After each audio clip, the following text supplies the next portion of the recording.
আসসালামু আলাইকুম। আপনাদেরকে আমাদের নতুন একটি ভিডিওতে স্বাগতম।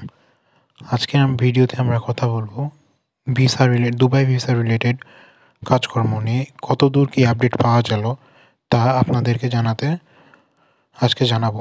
এই ভিডিওর মাধ্যমে আপনারা দুবাইয়ে যারা labour visa, work permit visa এবং অন্যান্য বিভিন্ন ভিসা যেমন ট্যুরিস্ট ভিসা নিয়ে যেতে ইচ্ছুক, তারা এই ভিডিওর মাধ্যমে অনেক উপকৃত হবেন। যারা আমাদের ভিডিও দেখতে পছন্দ করেন তারা লাইক, শেয়ার এবং সাবস্ক্রাইব করে আমাদের পাশে থাকবেন। বাংলাদেশ থেকে ইউনিট সরকার এবার উদ্যোগ নিয়ে চালু করলেন high efficiency work permit visa. কারা পাবেন এই ভিসা? মূলত যারা যে কোনো সেক্টরে দক্ষ তারাই শুধু এই ভিসা পাবেন। যেমন একজন বাবুর্চি কাজের জন্য যদি ভিসা অ্যাপ্লাই করে, তবে তার আগে তার এক্সপিরিয়েন্স আসলেই সে কাজের অনেক ভালো কিনা এভাবে যাচাই করে নেবে। ইলেকট্রিশিয়ান, ইঞ্জিনিয়ার সবার আগে কাজের এভিডেন্স ও অভিজ্ঞতার উপর ভিত্তি করে এই ভিসাগুলো দেওয়া হবে। জানা গেছে মোট 1 লক্ষ মানুষকে বাংলাদেশ থেকে নিবে ডক্টর মোহাম্মদ ইউনূসের বিশেষ অনুরোধে।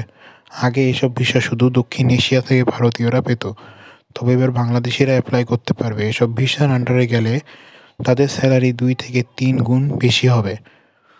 অনুমেয় যা শুধু আগে ভারতীয়রা পেয়ে থাকতো। তবে এই ভিসা শুধু দক্ষ তারাই পাবে। যারা কোনো কাজে দক্ষ না, তারা শুধু অ্যাপ্লাই করে টাইম ও টাকা নষ্ট হবে। তবে মূলত এই ভিসার ক্ষেত্রে শিক্ষা বেশি মুখ্য না। মূল বিষয় হলো আপনি কাজে কতটা এফিশিয়েন্ট। আপনি যদি কাজে দক্ষ হতে পারেন তাহলে এই ভিসাতে আপনার উপযোগ্য।